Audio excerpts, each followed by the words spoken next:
अपदीप भव में आप सबका हृदय से स्वागत है। नमो बुद्धाय। तो अपने ज्ञान मार्ग की चर्चा को आगे बढ़ाएंगे और हम जानेंगे कि आपकी साधना कैसी चल रही है। तो आपकी साधना आशा अच्छी चल रही होगी, ईमानदारी के साथ आप लोग कर रहे होंगे, ऐसा मेरा विश्वास है। और जब किसी चीज़ पर विश्वास होता है तो वो सत्य भी होने लगता है। तो ये किसी और की भलाई के लिए नहीं, हमारी अपनी खुद की भलाई के लिए है।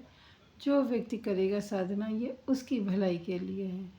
तो मन पे हम लोग काम कर रहे हैं और मन जैसा कि आम इंसान सोचता है कि मन क्या चीज़ है, मन कुछ भी नहीं है, परंतु मन ही सबका करता धरता है। आप लोगों ने देखा होगा कि ये जो संसार चल रहा है ना, सब मन के किराए पे कर रहा है। क्यों? क्योंकि जब मन में इच्छा होती वो करता है। और जिसके हाथ में थोड़ी सत्ता है, थोड़ा पावर है, थोड़ा वो शक्तिशाली है, वो अपने मन की ज़्यादा करता है और फिर वही सारे संसार पे शासन भी करता है, जैसे कि आप लोग देख भी रहे होंगे। तो हमें तो किसी और पे शासन नहीं करना, हमें तो अपने मन पे शासन करना है। हमें जग को क्या जीतना, अगर हम अपने मन को ना जीत पाए तो हम लोग अपने मन को जीतेंगे ना। तो कल पिछली 2 वीडियो में जैसे कि हमने बताया था कि क्रोध को कैसे आप बस में कर सकते हैं, अपने मोह को कैसे आप बस में कर सकते हैं। उसी प्रकार आज हम लालच के ऊपर बात करेंगे कि कैसे तृष्णा और लालच जो मतलब हमारे मन में, हमारे जहन में, हमारे इच्छा शक्ति में जो हमारा लालच जो कार्य कराता है। और ये लालच के ही कारण आप देख रहे हो कि आज समाज में क्या उथल पुथल मचा है।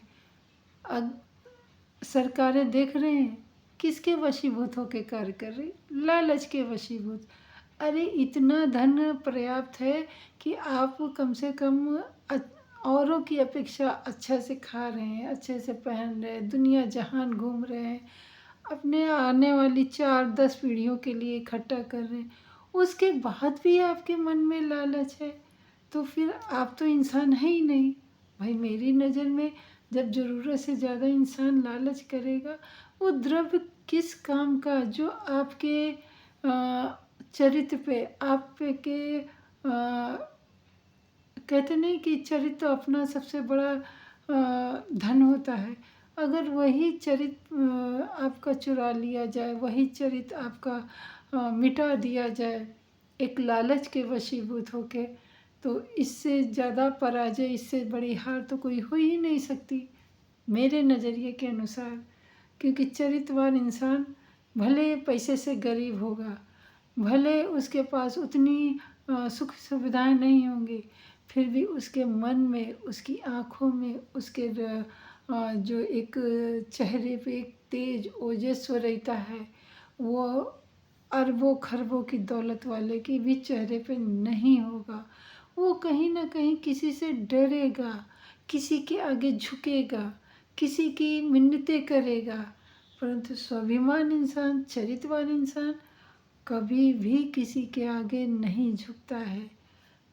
अगर वो उसकी खुद की गलती नहीं है तो वो किसी के आगे नहीं झुकता है। यहाँ तक कि अगर कह सकते हैं कि अगर ईश्वर भी आ जाए तब भी नहीं झुकेगा। अगर वो उसका अपना मूल्यांकन अच्छा है और वो सच में चरित्रवान है तो वो कभी भी नहीं किसी के आगे झुकेगा। उसका स्वाभिमान, उसका अपना जो रहता है वही सबसे बड़ी धन संपदा रहती है।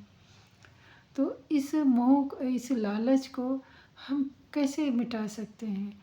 हालांकि ये लालच बहुत जल्दी जाता नहीं है। तो यहाँ पे मेरा छोटा सा यही सुझाव होगा जो मैंने अपने स्वयं पर लागू किया है।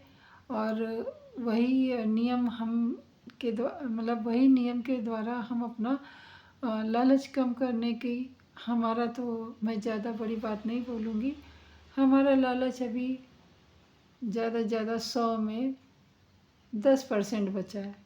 99% मैंने लालच को विदा कर दिया है अपने जीवन से, क्योंकि ज़रूरत से ज़्यादा हमारा लालच अच्छा नहीं है, क्योंकि हमारे चरित्र का हनन करता है, हमारे स्वाभिमान का हनन करता है, हमारे अच्छे विचारों का हनन करता है, हमारे अच्छे रिश्तों का हनन करता है, हमारी जो मान प्रतिष्ठा है समाज में उसका हनन करता है। तो जब एक चीज़ हमारी इतनी सारी चीज़ों का हनन करता है, तो मैं उसी एक चीज़ को ना निकाल दूँ, तो क्या मेरी इसमें बुद्धिमानी नहीं है? तो मैंने ये बुद्धिमानी का कदम उठाया था, और आज कम से कम 90% हमने निकाल दिया है अपने जीवन से इस लालच को। तो आशा है आप भी निकालेंगे। हमने इस ज़रिए, हमारा तरीका है भाई कि हमारा जो रोज़ी रोटी करके, मैं तो नहीं कमाती हूँ, खैर मैं अपने पति पे आश्रित हूँ, और जो भी घर गृहस्थी का जो भी खर्चा है, बच्चों की फीस है, उन सब के पूरा होने के बाद भी जो बचता है उसमें से कुछ हम एक तरीके से जो ज़रूरत है जिसको अपने समाज में, अपने परिवार में या किसी और को भी उन्हें देना चाहिए।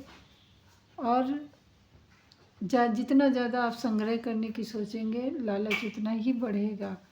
तो संग्रह की ज़्यादा आप लालसा मत रखिए, क्योंकि ज़्यादा संग्रह करने से मोह बढ़ता है, और मोह बढ़ता है तो फिर लालच बढ़ता है। तो कृपया करके अपना जो भी आपकी कमाई हो उसमें से कुछ अंश आप दान करिए, और दान इस भाव से करिए कि ये मतलब किसी घमंड भाव से मत करिए कि हम उसको दे रहे हैं। नहीं भाई, जो भी आप कमाते हैं वो आप दान करते हैं। दान किसी ज़रूरतमंद को, बहुत ज़रूरी है किसी को, तो करिए, नहीं तो उसको किसी ऐसी जगह रख दीजिए कि अगर वो इकट्ठा भी हो गया जमा करते करते, तो शायद कभी कोई ऐसा व्यक्ति आपसे मिल जाए जिसको बहुत ज़्यादा ज़रूरत हो, बहुत ज़्यादा संख्या में, अमाउंट में बहुत, तो वो भी आप उठा के दे सकते हो। अगर आप हर महीने नहीं कर सकते तो कुछ पैसा अपना निकाल के अलग रखते जाइए। ज़्यादा बड़ा अमाउंट हो जाए तो किसी ज़रूरत, किसी की पढ़ाई के लिए, किसी की बीमारी के लिए, किसी का कुछ, जैसे कि बहुत सारी ज़रूरतें हो जाती हैं उनके लिए। और मैं यहाँ पे ज़रूर बोलूँगी कि मंदिरों में तो आप दान मत करिए। मंदिरों में आप किसको दान करेंगे? तो ये बहुत बड़ा विषय है, और इस पर ज़्यादा मुझे बोलना भी नहीं है।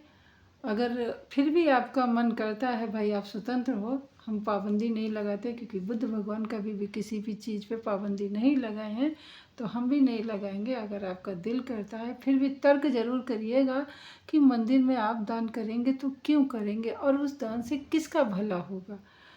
तो कुछ ना कुछ अपनी आय से ज़रूर दान करिए, और वो ये सोच के करिए कि ये आपको कभी वापस नहीं मिलेगा। आपने किसी पर एहसान नहीं किया है, आपने अपने आने वाले समय के लिए या आने वाले जन्मों के लिए आप बीज बो रहे हैं। ऐसा सोच के आप दान करेंगे तो वो आपका दान फलित होगा। और हमेशा नज़रें नीची करके कृतज्ञ भाव से दान करिएगा, अहंकार भाव से नहीं। तो वीडियो बहुत लंबा हो जाएगा, तो मिलते हैं अगली वीडियो में, और अपने शब्दों को हम यही विराम देते हैं। नई अगली वीडियो में अपना नया अनुभव लेके आएंगे, एक नई सीख सीखेंगे मन को साधने के लिए। तो ये सब जो हमारी परिमिताएं हैं, ये हमारे मन को साधने में बहुत ही अच्छी लाभदायक सिद्ध होती हैं। शब्द का नहीं मिल पाते कभी कभी, क्योंकि मैं एकदम जो मुझे अनुभव हुआ है, जो मेरे पास जो शब्द हैं, मैं उन्हीं शब्दों से आपको समझाने की कोशिश करती हूँ। तो मिलते हैं अगली वीडियो में, तब तक के लिए नमो बुद्धाय। मंगल हो आपका भी, हमारा भी, और सृष्टि के समस्त प्राणी जन का। नमो बुद्धाय।